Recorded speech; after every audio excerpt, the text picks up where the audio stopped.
Three circles, a combination of shapes we've all come to know and love as Mickey Mouse, or H2O if you're a geek. But where did it all start? I'm sure you've all heard the story. A Mr. Walt Disney was working for Universal at the time, animating cartoons for a character by the name of Oswald, and was plucked from his job by his employers. Time went by, and he was eventually struck back with his own creation, giving life to a cultural phenomenon. But what if I told you that Mickey wasn't the first concept Walt had come up with for his newfound phenomenon? Now, of course, some of you Disney enthusiasts might be typing away at your keyboards that a much chubbier mouse by the name of Mortimer was the first one. Well, I hate to break it to you, but no, he wasn't. The first concept is never finished. That's the case with every known artist that animates their cartoons. A figure is drawn, given time, scrapped. Another is drawn, given more time. Then it is at that point where there is an option for it to be scrapped or not. This is where Mortimer came into existence. He was the figure that was given more time and detail, but unfortunately, the option that was chosen for him was to be scrapped. But what of his first figure?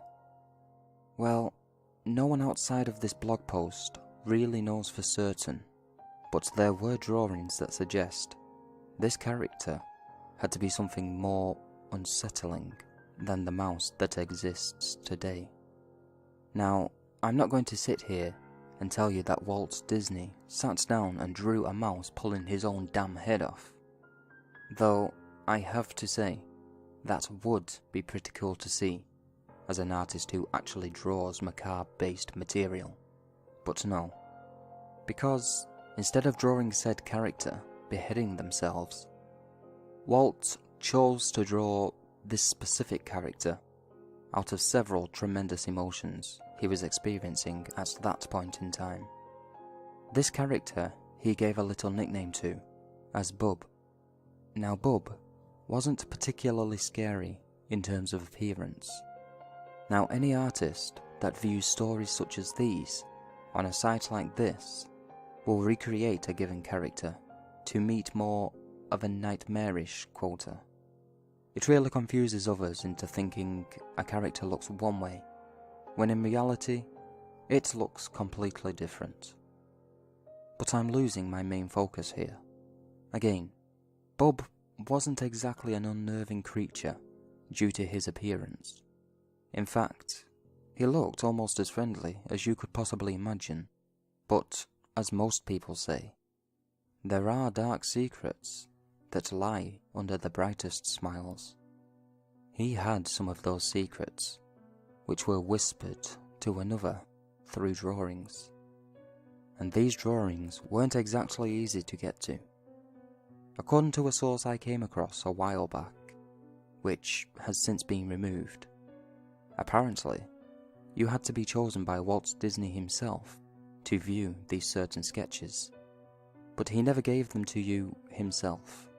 They would always just show up in the oddest of places, mostly due to the fact he probably couldn't look at you with a straight face if he knew out of certainty that you saw them. So that was part of the mystery. But why would Walt want people to see these drawings if he couldn't bear the knowledge of someone actually seeing them?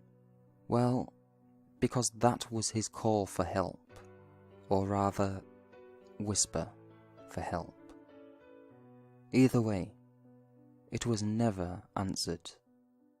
This call for help that I'm referring to is in regards to Walt's mental health. Bub was not a relatively friendly creature, although he looked quite the opposite.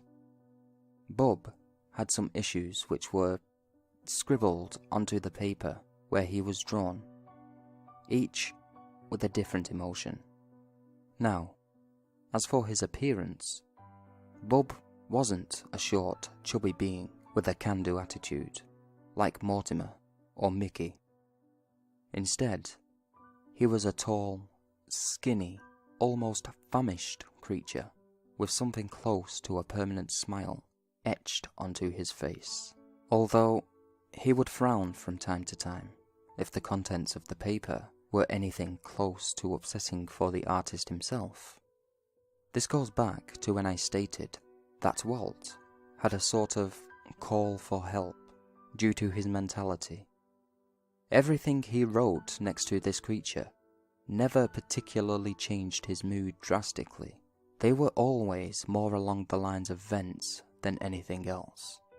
However, there would be instances where the contents of the paper would affect his behavior the day after. This was not often, though when it occurred, he was very off in terms of activity. Of course, he was upset. That I've already stated. However, when he did what he did while in this mood was a different story. But I won't get into that, because that strays too far off the path I'm on right now. However, I will say this. He created a mask for himself. This mask was Bub's face, and he would always wear it around the facility where he worked when in these particular moods. But that's all I'll say. As for the contents on the paper, well, read for yourself. Paper number 1. I've never felt anything like this before, and it's not a happy feeling.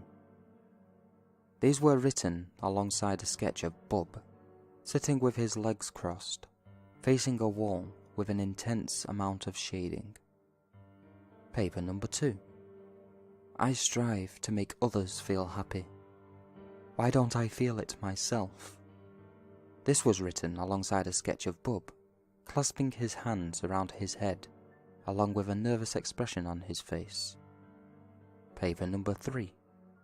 I've been losing sleep as of yesterday, and I don't understand what's happening to me. I don't feel right. These were the words written alongside a sketch of Bub lying down, with his hands under his head and his eyes open, along with crossed out Z's seemingly floating above his head. Paper number 4. I want to laugh and smile for real, even if it's just once. And will you do it for me?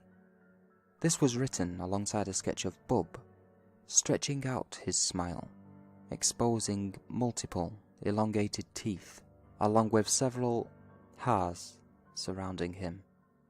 Paper number 5. You're useless.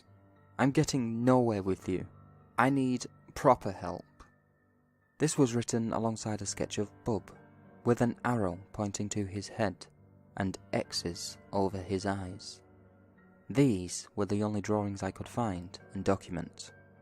But there was one more I forgot to mention. Do you remember when I stated that Bub was a rather friendly-looking being, and that he wasn't created with a dark intention? Well, that last part is true. But as for the first part, I lied. For those who would never have known, Bub was an abbreviation for another name, a name for the devil. How something with a name meaning devil being created with good intention is beyond my comprehension. I just don't know. But this last drawing shows that whatever intention Walt had went straight out of the window. It describes Bub as what his name originated as. Have a read. Paper number 6. Beelzebub was written over and over again in messy ink, covering almost every blank inch of the harshly smudged paper, alongside a sketch of a colourless demon bearing a tremendous smile. Unsettling, is it not? Well, lucky for you. As I stated before, this was Walt's first concept, meaning it was inevitably scrapped. And for good reason, obviously. Can't make cartoons for little tykes with the goddamn devil as the main protagonist. In any case, as unsettling as all of this may be, which I humbly apologise for, I couldn't have nerfed this. It needed to be said for the sake of anyone who ever happens to come across this creature for any reason whatsoever. Because, like I said, these drawings still exist. Who knows what would happen to them if they were to fall into the wrong hands?